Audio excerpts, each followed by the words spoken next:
So next, moving on to natural anticoagulant mechanisms. So under natural anticoagulant mechanism, so it is the intact blood vessel which prevents the platelet activation as well as coagulation pathway. So platelet activation and coagulation pathway do not normally occur within an intact blood vessel. So with the intact blood vessels, there won't be any activation of platelet or coagulation pathway. So why there will not be a activation of this platelet or the coagulation pathway? Thereby there won't be any thrombosis. So thrombosis is prevented mainly due to the healthy vascular endothelium. It is the healthy vascular endothelium which keeps the blood vessels intact, and thereby it prevents platelet activation and coagulation, thereby in turn preventing the thrombotic risk. So there are factors which are present in the endothelial cells which are responsible for inhibition of platelet activation as well as the coagulation pathway.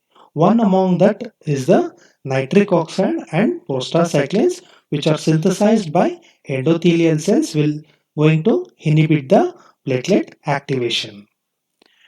And there is one more factor which is involved with the natural anticoagulant mechanism, that is antithrombin. Antithrombin is a plasma protein that will inhibit the coagulation enzymes.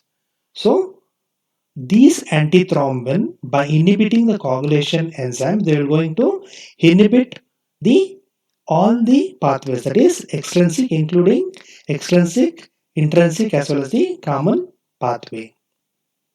So next you have got heparin sulfate proteoglycans, which are also synthesized by endothelial cells like nitric oxide and prostacyclin, where these heparin sulfate proteoglycans will enhance the activity of antithrombin. This will enhance the activity of antithrombin by 1000 folds. Thereby, what is the function of antithrombin? Antithrombin function is to inhibit the coagulation enzymes which are involved in the coagulation pathway.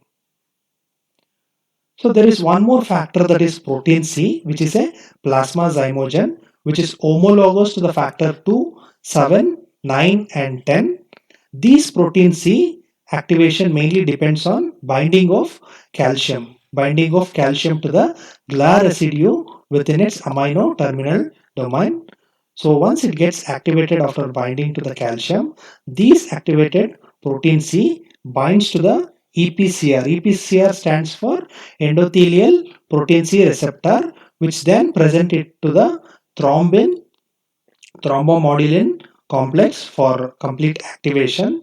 So these activated protein C gets dissociated from EPCR, then it combines with one more protein, that is protein S, which is a non-enzymatic law containing cofactor.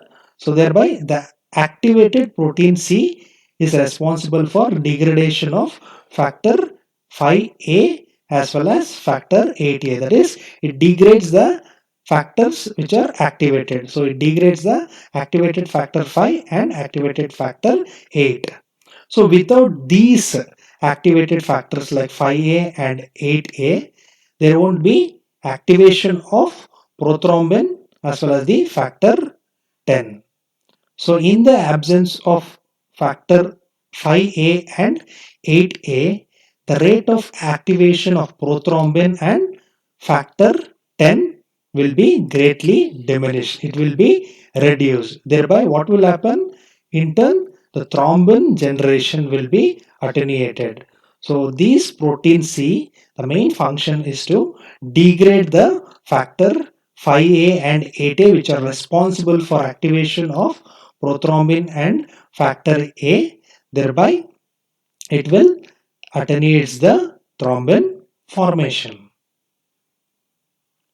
So what happens if there is a congenital or acquired deficiency of protein C or protein S? So there will be increased risk for venous thrombosis, because there won't be any inhibition of factor 5A or factor 8A, which are responsible for formation of thrombin in the coagulation cascade.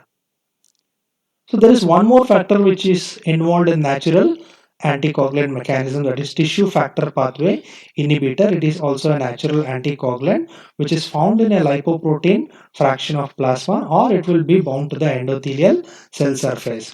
So this tissue factor pathway inhibitor will binds and inhibits the factor 10A. Thereby these binary complex then inhibits the factor 7A, which is bound to the tissue factor. Thereby, the factor A itself regulates its own generation. So, what are the natural anticoagulants you have learned today?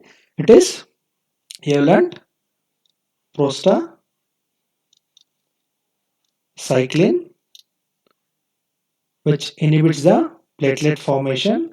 You have learned about antithrombin 3. You have learned about heparin sulfate. You have learned about protein C, and lastly the tissue factor pathway inhibitor. All this form are responsible for natural anticoagulant mechanism. Thank you.